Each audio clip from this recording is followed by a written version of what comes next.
मैं छोटो यह चतुर गुजरिया। माँ मैं तो छोटा सा लड़का हूं, लेकिन ये बहुत चतुर है।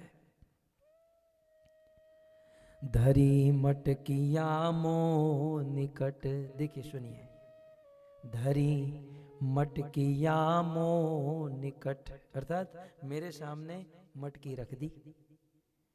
गोरस की तत्काल माखन दूंगी धनो सो। क्या कहते हैं? कृष्ण कहते हैं कि जब घर पर ले जाती हैं और मेरे सामने माखन की मटकी रख देती हैं, और माँ तू तो जानती है ना, माखन देखकर मेरे मुंह में पानी आ जाता है, तो मैं तो माखन में ललचा जाता हूं, और वो मुझे कहती है कि माखन खाएगा? बोले हाँ, यदि माखन खाना है तो मेरी चोटी गुथनी होगी, चोटी बनानी होगी। ये बात कह रहे हैं।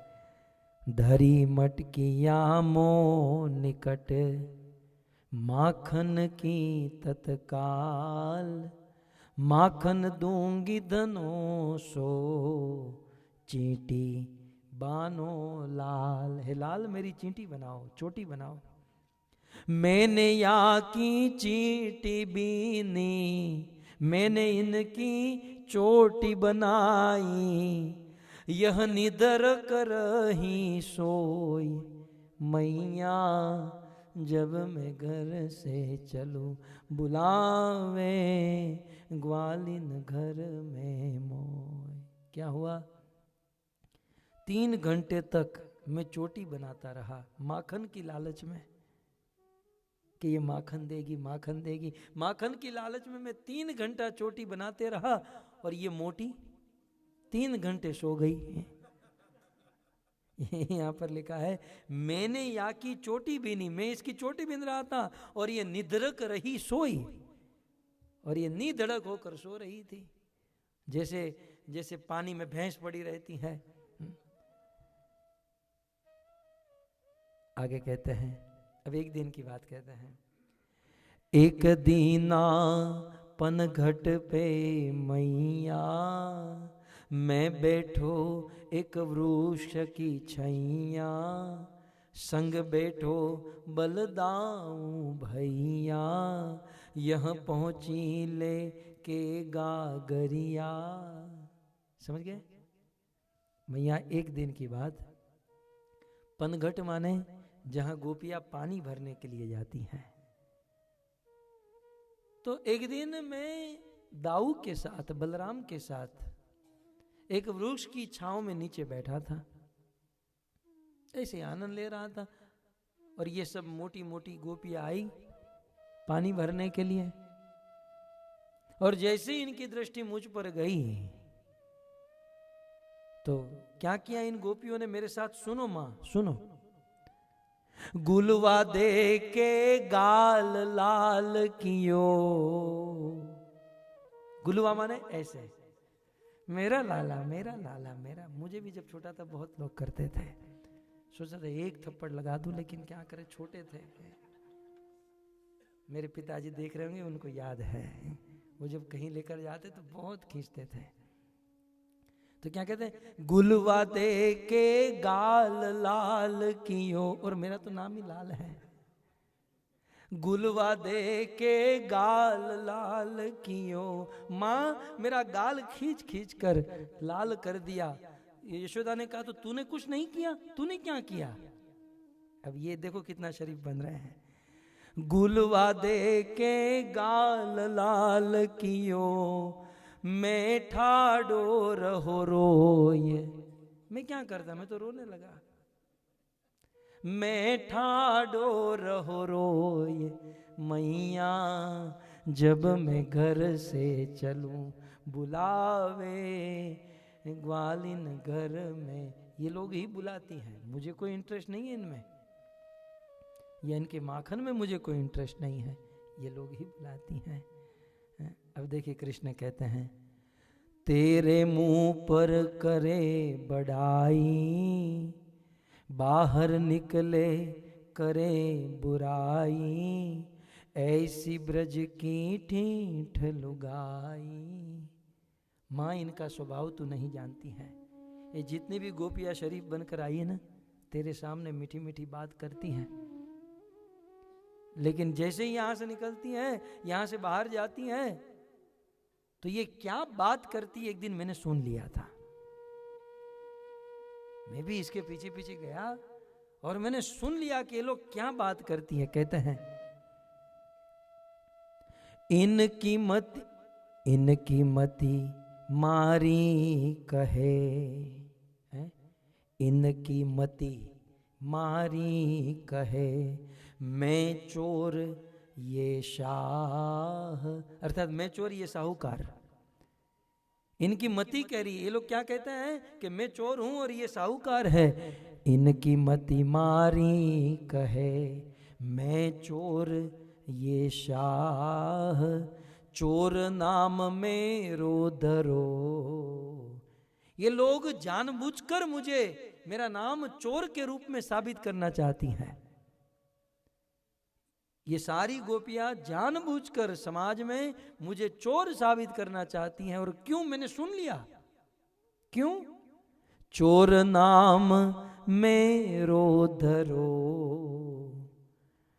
हो न दूंगी विवाह, होने न दूंगी विवाह। इन गोपियों का प्लान है, मां तो नहीं, तुझे नहीं पता है कि ये मेरा नाम बदनाम करके, चोरी में मेरा नाम बदनाम करके ये लोग मेरी शादी नहीं होने देना चाहती हैं। इनने ऐसी कीनी मौतें, इन्होंने ऐसी मेरे पर गुजारी, क्या बताऊं मां। इनने ऐसी कीनी मौतें, जैसे करे न कोई मैया, जब मैं घर से चलूं बुलावे, ग्वालिन घर में मोय। इन गोपियों ने जो मुझ पर बिताई है ना, इस दुनिया में कोई ऐसा अत्याचार नहीं करता। ये गोपियां इतनी मुझे परेशान कर रही हैं। इस प्रकार से भगवान कृष्ण गोपियों का प्रत्युत्तर देकर गोपियों की शिकायत करने लगे। गोपियां शिकायत करके वहां से वापस लौट गई। शिकायत का चैप्टर मैं यहां पर समाप्त करता हूं, क्योंकि इसका तो कभी अंत होने नहीं वाला है। तो इस प्रकार से शिकायत जब होने लगी, इस प्रकार से जब यशोदा ने देखा कि कृष्ण आखिर मेरे घर का माखन न खाकर दूसरों के घर में माखन क्यों खाता है, ये आवाज को बंद कर दीजिए। 3 दिन से आवाज हो रहा है, ये इसका कोई उपाय करना चाहिए।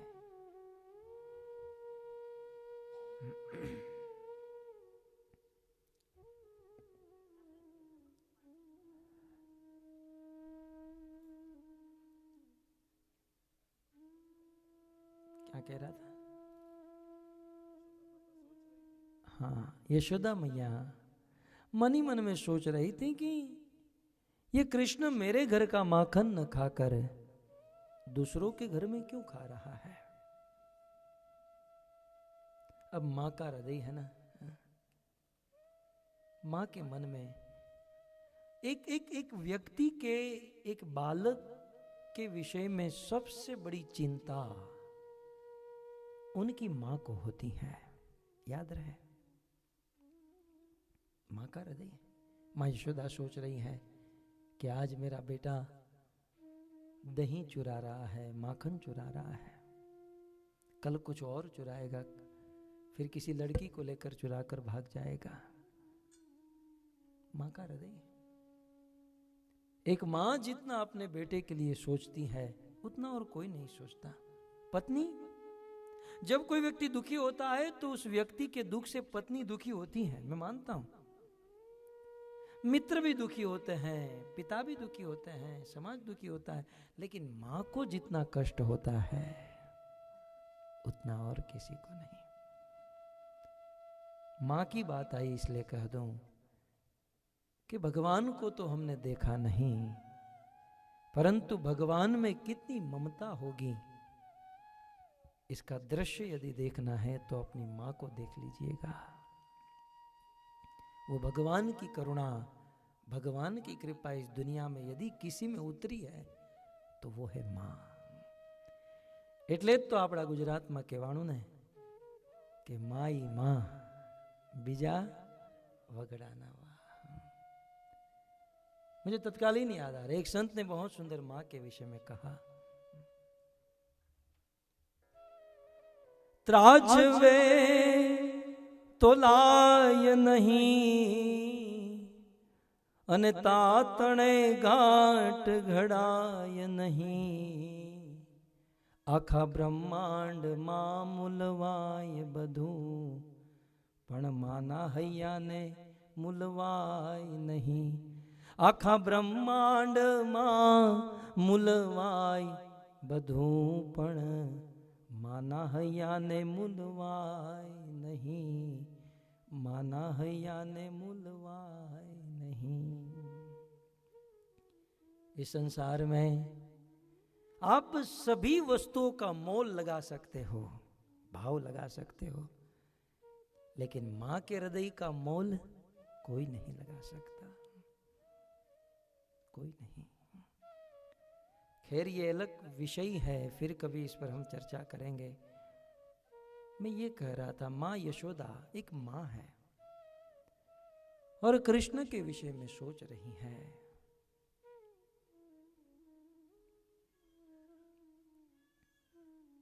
मेरे बेटा, मेरा बेटा आखिर क्यों चोरी कर रहा है? बहुत सोचा, यशोदा ने बहुत सोचा, और सोचते सोचते सोचते यशोदा को इसका उत्तर दिवाली के दिन मिला। दिवाली के दिन यशोदा को इसका जवाब मिला कि कृष्ण मेरे घर का माखन न खाकर दूसरों को घर का क्यों खाते हैं। मिल गया उत्तर, और उत्तर बिल्कुल सिंपल है। गीताकार कृष्ण ने कहा कि मैं द्रव्य का भूखा नहीं हूं, मैं वस्तुओं का भूखा नहीं हूं, मैं भाव का भूखा हूं। भगवान भाव के भूखे हैं, इसलिए कहा गया भाव ग्रही जनार्दन। ये भाव देखते हैं।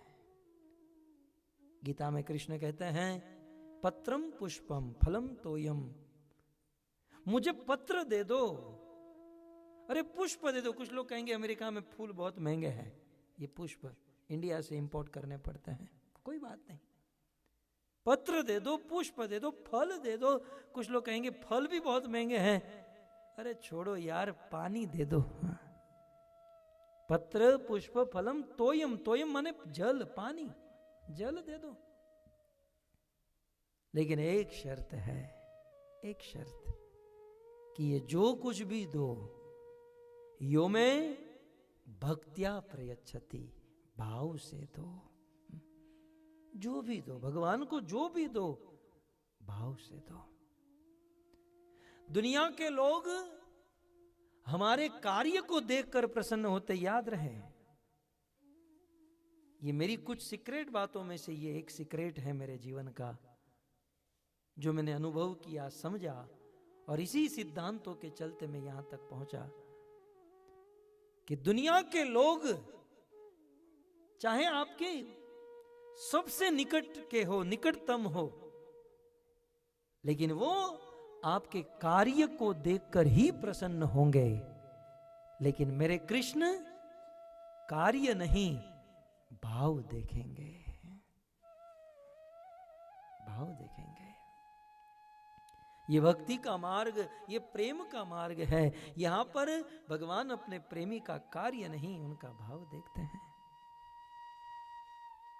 ईश्वर को प्रसन्न करने हेतु कुछ लोग दिखने में बहुत बड़े बड़े काम करे, बहुत बड़ा दान करे, बहुत बड़ा यज्ञ करे, होम हवन तपस्या, दिखने में ये बड़े कार्य है, लेकिन भाव यदि शुद्ध नहीं है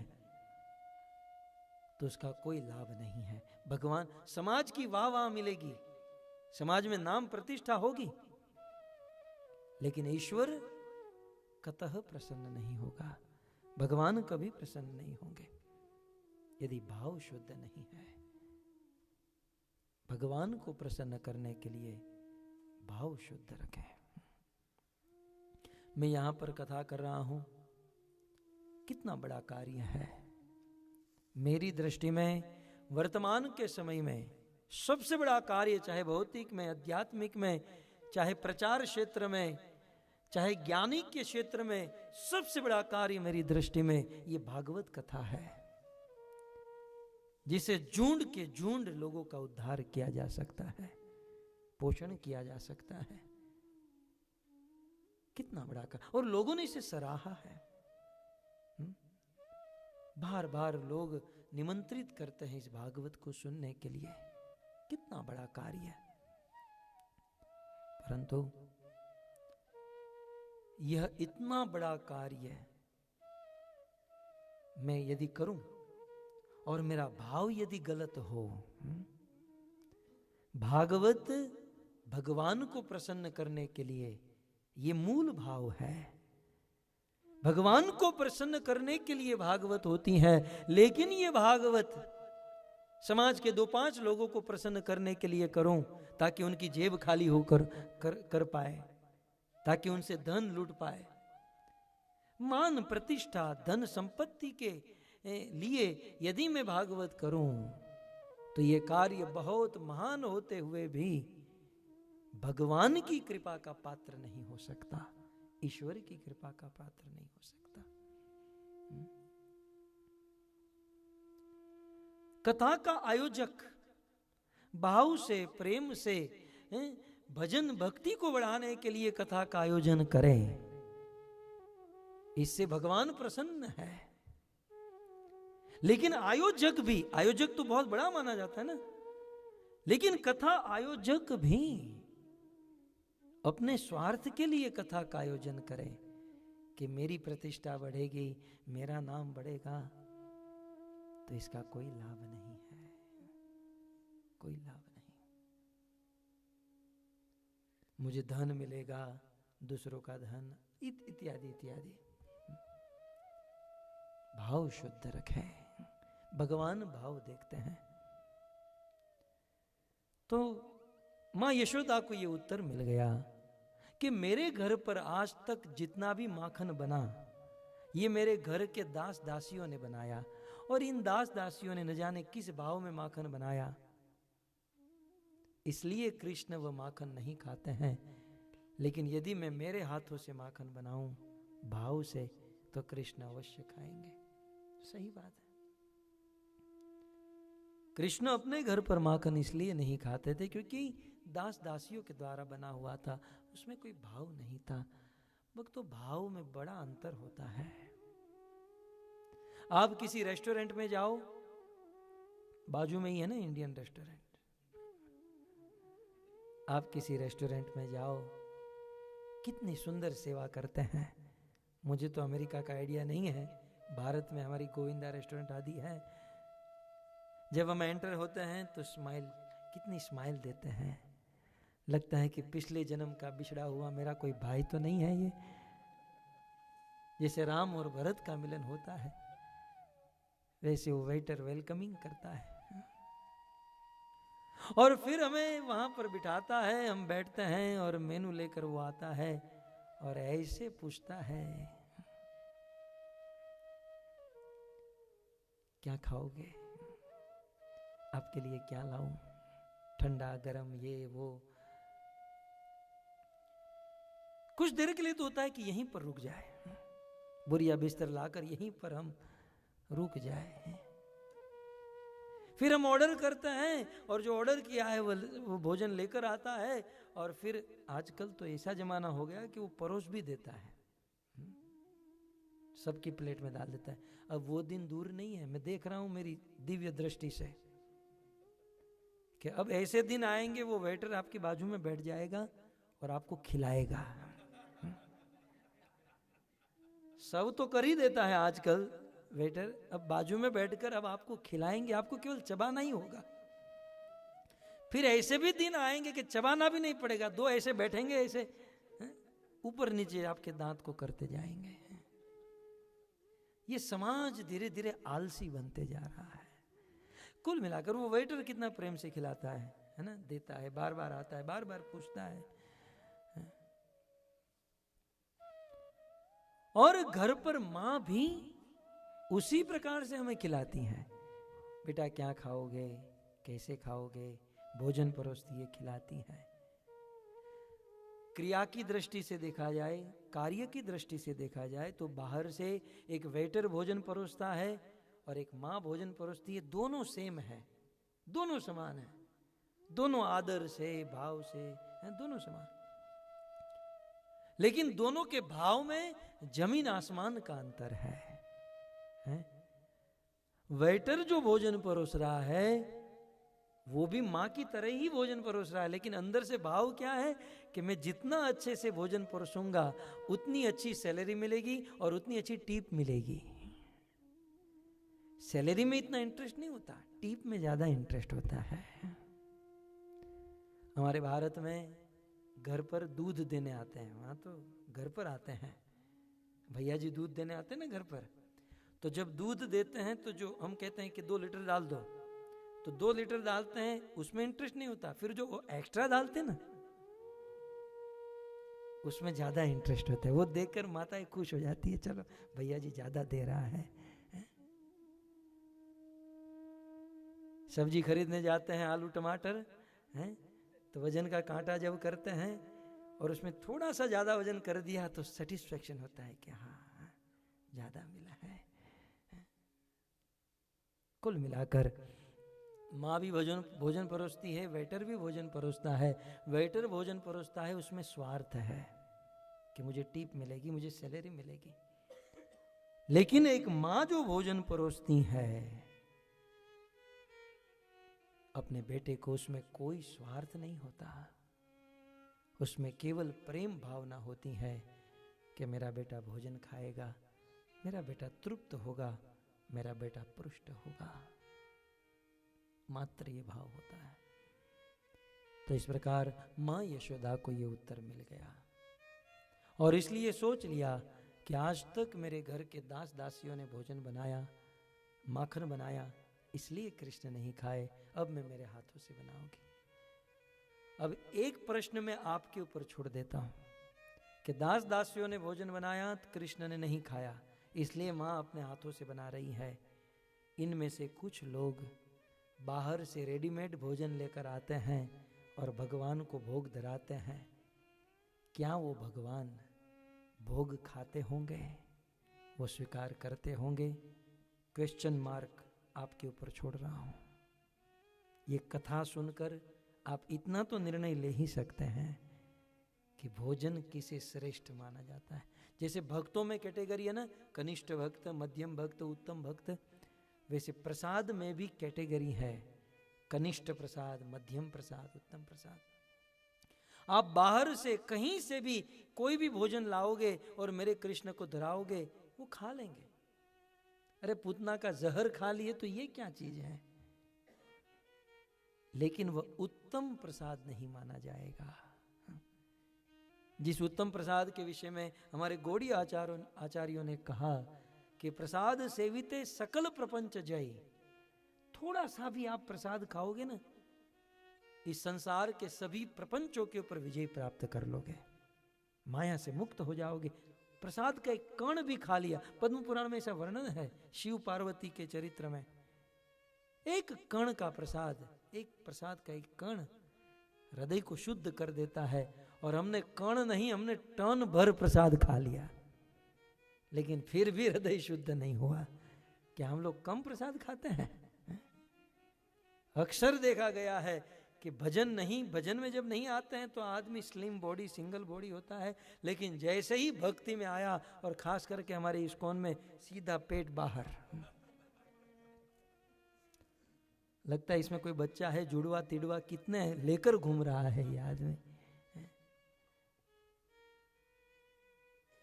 हमने टन भर, ट्रक भर भर के जितना भोजन हो सके उतना प्रसाद खा लिया, लेकिन फिर भी सकल प्रपंच जय, प्रपंच के ऊपर विजय नहीं प्राप्त कर सके। कारण क्या है? कारण यही है, प्रसाद तो खाए लेकिन उस प्रसाद की क्वालिटी क्या थी।